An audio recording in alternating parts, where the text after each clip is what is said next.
3 ወር በፊት ቀርቤ ነበር በዚህ ፕሮግራምና ለውጡን ነግሬህ ነበር። ያኔ ኤዋንሲ 4.7 ነበር ሄሞግሎቢን ኤዋንሲ። አሁን እንግዲህ ይሄን 3 ወር ሞክሬ ደግሞ ሁለተኛ ቸክ አድርጋለሁ ማለት ነው። ይሄ ለውጡን መንገር ፈልጌ ነው። እድሜህን፣ ክብደትህን፣ ቁመትህን? እድሜ አሁን 50 ነው። ቁመቴ ሜትር ከ66፣ ክብደቴ 59። ቆንጆ ነው ያለው። አዎ ጎረምሳ ሆነናል። በጣም ጎረምሳ ሆኜ ነው። ትንሽ ዛሬ ልጠይቅ የፈለኩት የእንጀራ ካቆምኩ ወደ 6 ወር ሆነኛል። ምክንያቱም ፕሮግራሙን መከታተል ምን አጣህ ታዲያ? ትንሽ ድርቀት፣ ትንሽ ለውጥ ያየሁት ድርቀት ተከስቶብኛል። ምናልባት ከእንጀራው ማቆም ይሁን ከሌላ ነገር ባላውቀውም በምን ይገናኛል? እንደው ዝም የኔ ግምት ነው፣ እርግጠኛ አይደለም። በእርግጥ ምክንያቱም አሁን የለመድነው ምግብ ወደ ኋላ ለመመለስ የተለያየ ምክንያት ልናስብ እንችላለን፣ ግን እንጀራና ድርቀት ምንም ግንኙነት የላቸውም። ስለ ፋይበር ከሆነ እያወራን ያለ ነው፣ ትልቅ ፋይበር ያለው ብሮኮሊ ውስጥ እንጂ እንጀራ ውስጥ አይደለም። የትኞቹም አትክልቶች 1000 ጊዜ ከእንጀራ ከፍ ያለ ፋይበር አላቸው። በጣም ከፍ ያለ ፋይበር። ለዚያውም ስኳርን ከፍ ሳያደርጉ ማለት ነው። እንጀራ ትንሽ ፋይበር ነው ያለው ከአትክልቶች አንፃር። ይሄው ለዚህ ሁሉ እዳ ዳረገህ እኮ። ኦኬ እድሜ እያስረጀህ እያስገረጀፈ ለስኳር በሽታ ለቦጭ ዳረገ። በአጭር ጊዜ የቀየርከው ምግብ ጉርምስና ልጅነትን ያመጣ።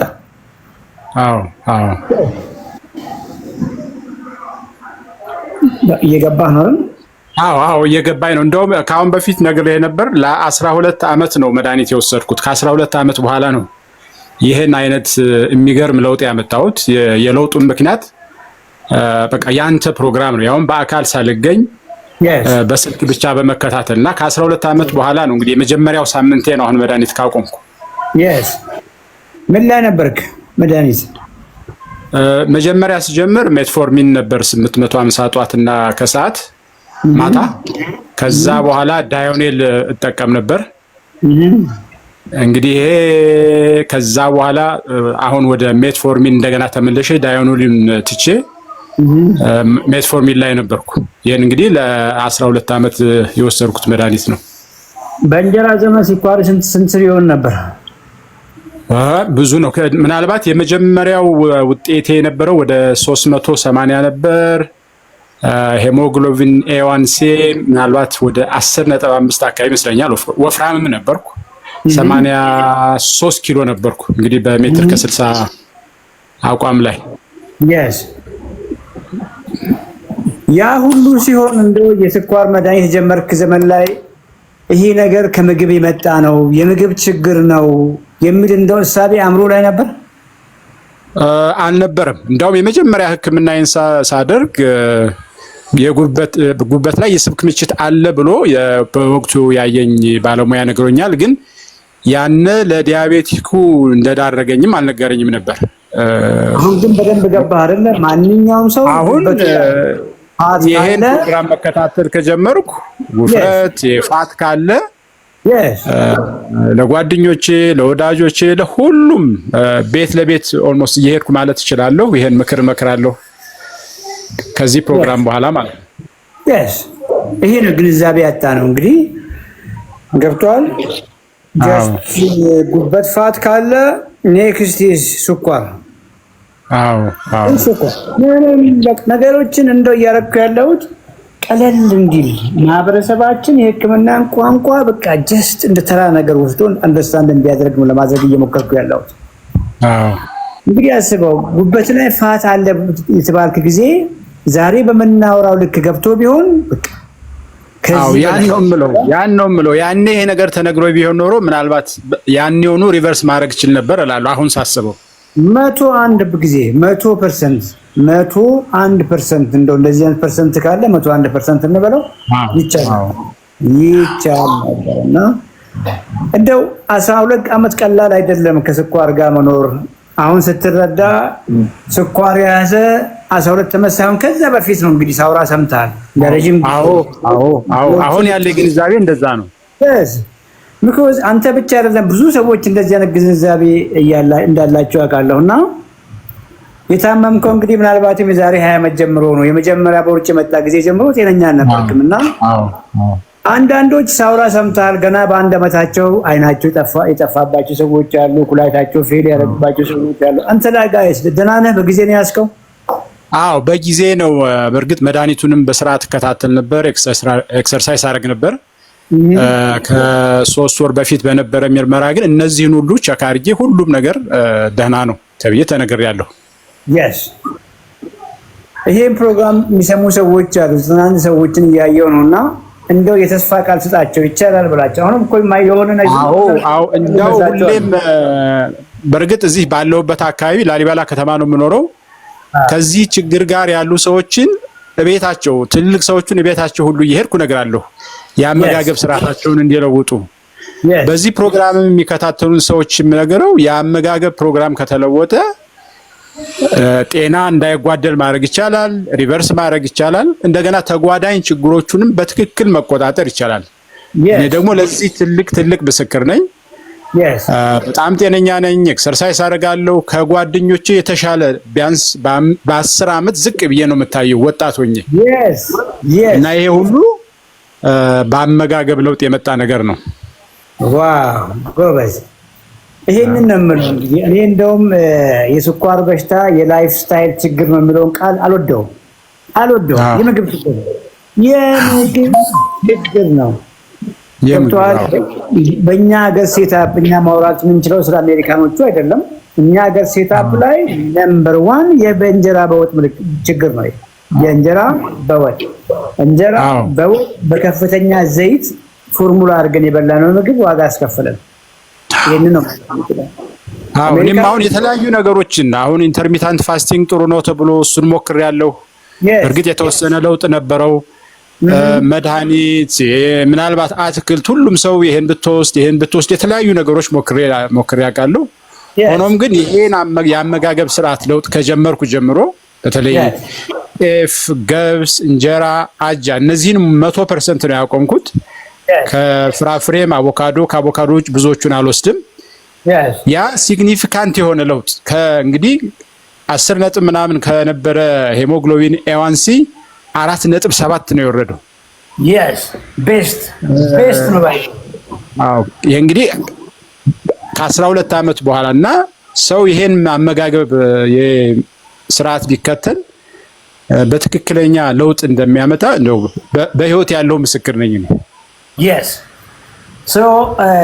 ያለበት ሀገር ክፍለ ሀገር ነው አውቃለሁ ላሊበላም ማቃት እንግዲህ ኢኮኖሚካሊ ምናልባት ምናወራቸው ምግቦች ሰዎች አፎርድ ስለማናደርግ ውድ ስለሆነ ብሎ ሊያስቡ ይችላሉ ገብቷል እንደው ባንተ ላውራና አንተም ባለህበት ላውራና ይሄንን ሐሳቤ በቀላል መንገድ ገብቷል እዛ አሁን የሚበሉትን ምግብ ትንሽ ብቻ ሞዲፋይ አድርገው ሰዎች ጤናቸውን ማስጠበቅ ይችላሉ ታሞም ከሆነ ከስኳር መገላገል ይችላሉ ይሄን ደግሞ በአጽንኦት አድርጌ ላውራ ፈልጋለሁ ያንተ ምግብ እንግዲህ ምናልባትም አንተ አሁን መጀመሪያ አካባቢ ላይ ታደርግ የነበረውን አመጋገብ ዛሬም እያደረግክ ሊሆን ይችላልና እሷን ኤቢት ሞዲፋይ አደርግልሃለሁ ምክንያቱም አንተ አሁን ባለህበት የቀድሞ የስኳር ታማሚ እንጂ የስኳር ታማሚ አይደለም አሁን አይደለም ስለዚህ አመጋገብ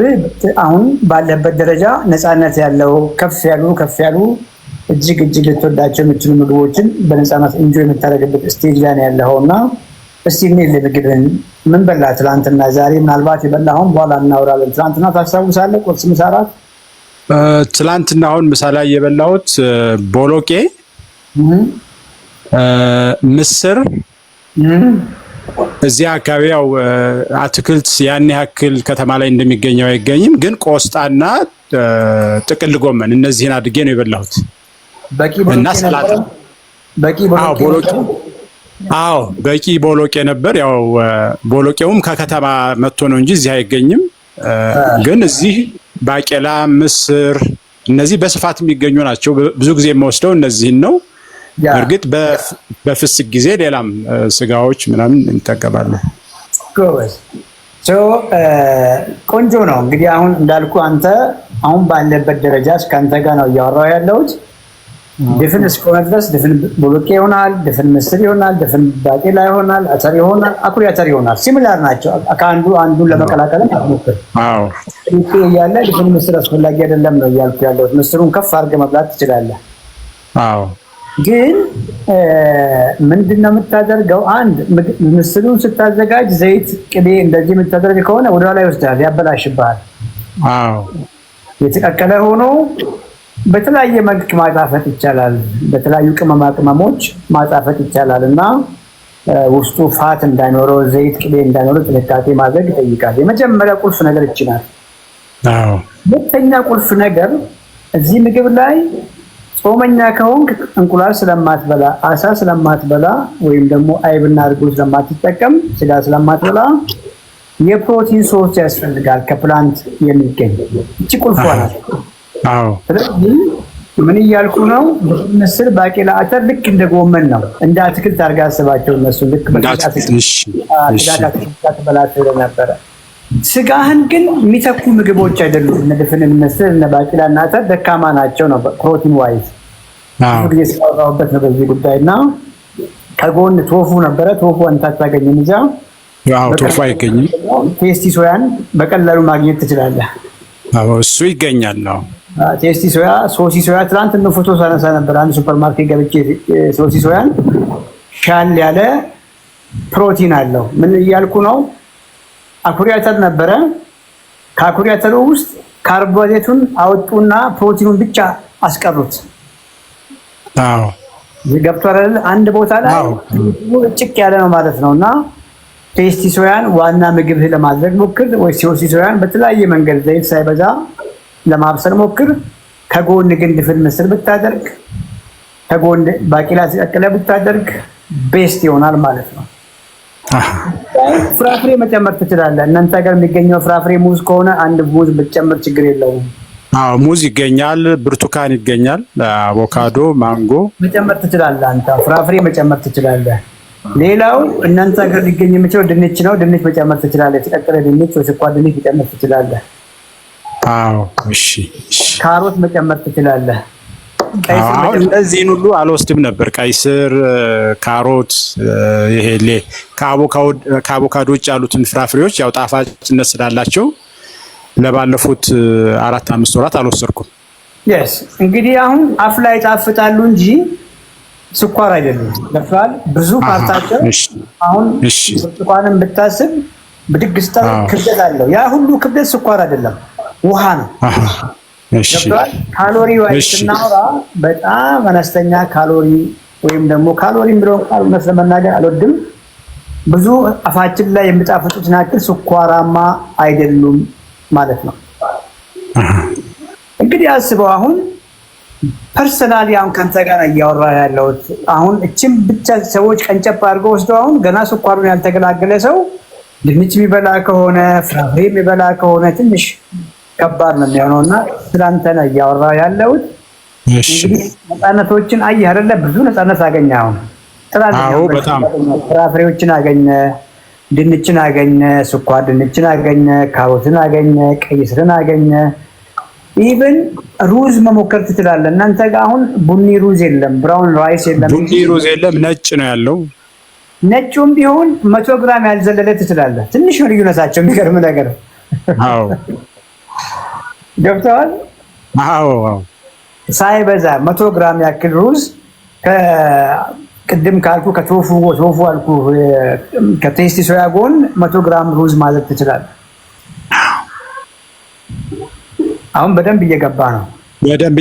ግን እነዚህ የታሸጉት የቴስቲ ሶያን አንዴ ተጠቅሜው ነበርና ትንሽ የሆነ የመጣፈጥ ስሜት ስለነበረው እና መታሸጉን ስለፈራው ተውኩት። አሁን ይሄን ጥያቄ በተደጋጋሚ ሰዎች ትላንትም ኮመንት ላይ የጠየቁኝ ነበርና ፕሮሰሲንግ ነው እንግዲህ የተቀነባበረ የታሸገ ምግብ ነው አይደል? የተቀነባበረበት ዋናው ምክንያት ፕሮቲኑን ከፍ ለማድረግ ነው። ከፍ ለማድረግ እሺ። አየህ አይደለ? ከውስጥ ያለው ስኳሩን ነው ዝቅ ያደረጉት። ፍርኖ ዱቄት ለምንድን ነው መጥፎ የሆነው? ከውስጥ አሰሩን አወጡ፣ ስኳሩን ነው ከፍ ያደረጉት። አቮካዶ ዘይት ከአቮካዶ ለምንድን ነው መጥፎ የሆነው? አቮካዶ እንግዲህ አስበው ውሃ አለው፣ ፋት አለው፣ ፋይበር አለው ምናምን። አቮካዶ ዘይት ግን 100% ዘይት ነው፣ ፒውር ኦይል ነው፣ ፒውር ኢነርጂ ነው 100%። አቮካዶ ግን ፍሬው 15% ብቻ ነው ፋት ያለው። አቮካዶ ዘይት ግን 100% ፋት ነው። አሁን ገባ? አዎ በጣም ገባኝ። የስ ግሪክ ዮገርት እርጎ ሰምተህ፣ እርጎ እንግዲህ ግሪክ ዮገርት የሚባለው እርጎ እንደሰማ በፋብሪካ የተቀነባበረ ነው። ከኖርማል እርጎ ሰፈራችን ውስጥ ካለ እርጎ በምንድን ነው የሚለየው ካልክ፣ ከውስጡ ፋቱን ቀነሱ፣ ከውስጡ ስኳር ቀነሱና ፕሮቲኑን ከፍ አደረጉ። ኦኬ።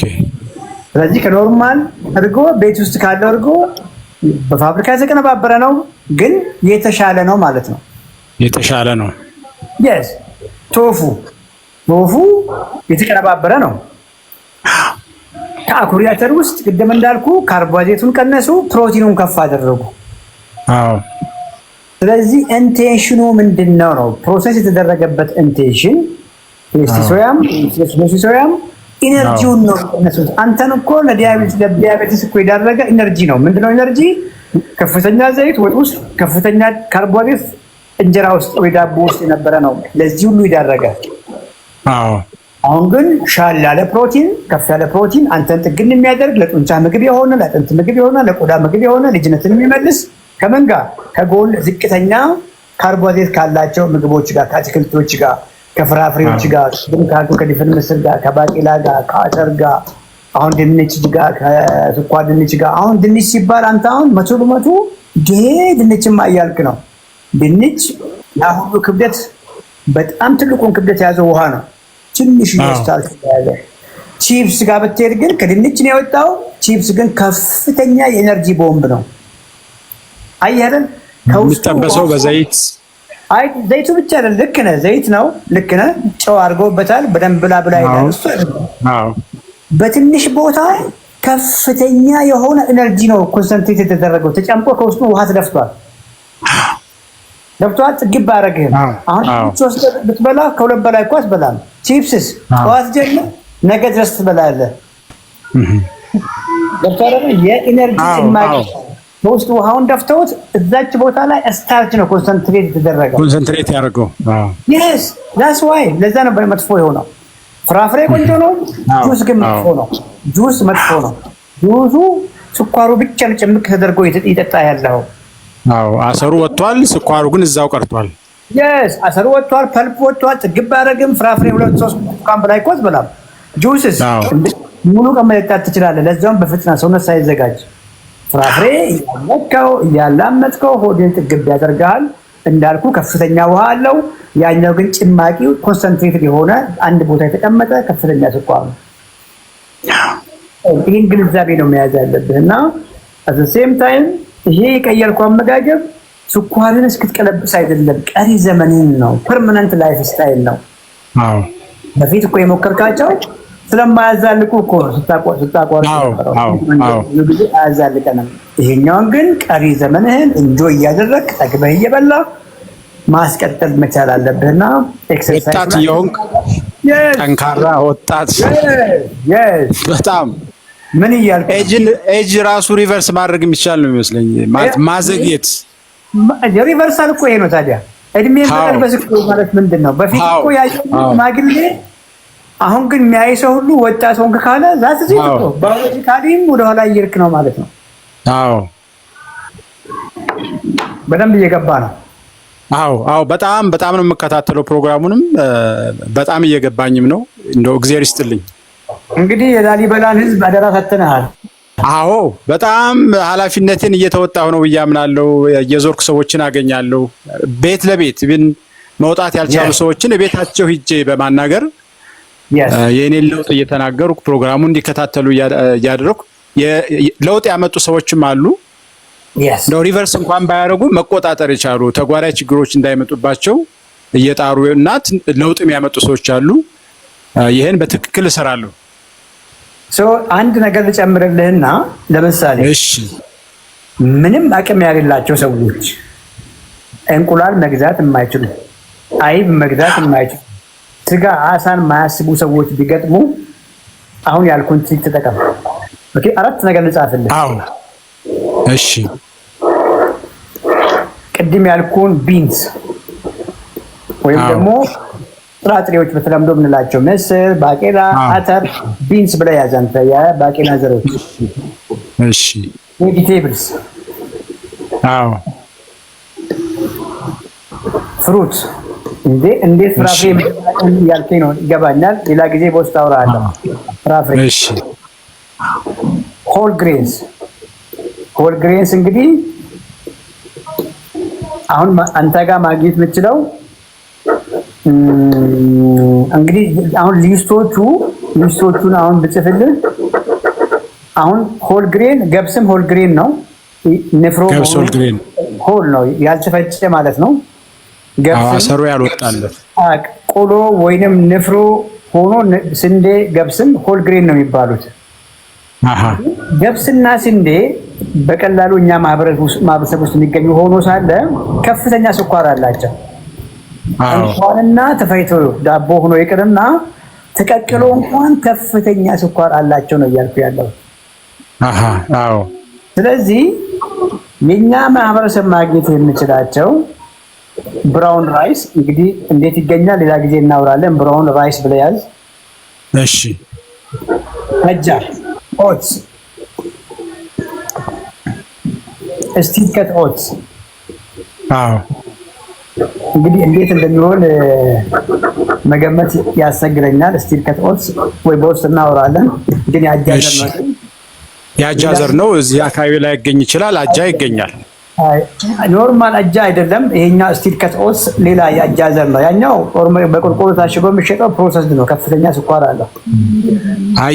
የገበሬ አጃ ይገኛል እዚህ አካባቢ። አት ዘ ሴም ታይም በሆል ግሬን በቬጂቴብልስ ላይ ከመሬት በላይ የበቀሉት ነው ቤስት የሚሆኑት። ኢቭን የመጀመሪያ ስቴፕ ላይ የተቀቀለ ስኳር ድንች ይሆናል። የሚገርም ነገር ከድንች ይልቅ የመጀመሪያዎቹ ጥቂት ሳምንታት ላይ ስኳር ድንች መሆን ይችላል። ለምሳሌ እንዴት የአንዱን ምግብ ሳምፕል ብንወስድ የተቀቀለ ድፍን ምስር ዘይት የለውም ያለው በተለያየ መልክ የበሰለ ድፍን ምስር ከጎን በርከት ያለ ጎመን አድርገው ማሪ አንድ ስኳር ድንች አድርገው መሞከር ይችላል። እሺ በቃ ዲሲሲት ባቄላ መሆን ይችላል። ሌላ ቀን ሌላ ጊዜ የተቀቀለ አተር መሆን ይችላል። ከስኳር ድንች ጋር ከቀይ ስር ጋር ከካሮት ጋር አት ዘ ሴም ታይም ከፍ ያለ አትክልት አድርገው እየተመገቡ በቀን 2 ጊዜ እየተመገቡ ሪቨርስ ማድረግ ይችላሉ። ይሄ ምግብ ምናልባት ሊያንሰው የሚችለው የፕሮቲን ሶርስ ነው። ያቺን የፕሮቲን ሶርስ እንግዲህ ቴስቲ ሶያ ወይም ደግሞ ሶሲ ሶያ ከጎን ማድረግ ይችላሉ። ቅድም እንዳልኩ ለፕሮቲኑ እመነኝ ይሄ ምግብ 100% ለረጅም ጊዜ ምናልባት ይሄ ሰውዬ ጠንካራ ወጣት ከሆነና ስፖርት መስራት የሚችል ከሆነ ስፖርት እዚህ ላይ ቢጨምር በአጭር ጊዜ ከስኳር መገላገል ይችላል። በአጭር ጊዜ ኤክሰርሳይዝ ማድረግ የማይችሉ ትላልቅ ሰዎች ግን በጣም ቢዩቲፉል በሆነ መንገድ ስኳራቸውን ኮንትሮል ማድረግ ይችላሉ። ለእንጀራ በወጥ ጊዜ ይሻላልና በውስጥ ደግሞ ኮሚኒኬት እያደረግን እንዴት ሰዎች ምግባቸውን እንደሚቀይሩ ልናወራበት እንችላለን። በጣም እንችላለን። አሁን ያልከኝን ሁሉ በቅርብ ላገኛቸው የሚችላቸውን ሰዎች በእድሜ ትልቅ ሆነው ቤት የተቀመጡ አቅም የሌላቸውን ሁሉ በዚህ አይነት መልኩ አድቫይዝ እያረኩም ነበር። አሁንም ይሄንኑ አጠናክሬ እቀጥላለሁ። ቴንክ ዩ በጣም ኮሚኒኬት አድርገን። እሺ ዶክተር በጣም አመሰግናለሁ። yes እሺ ሰላም ሁኑ። አሜን።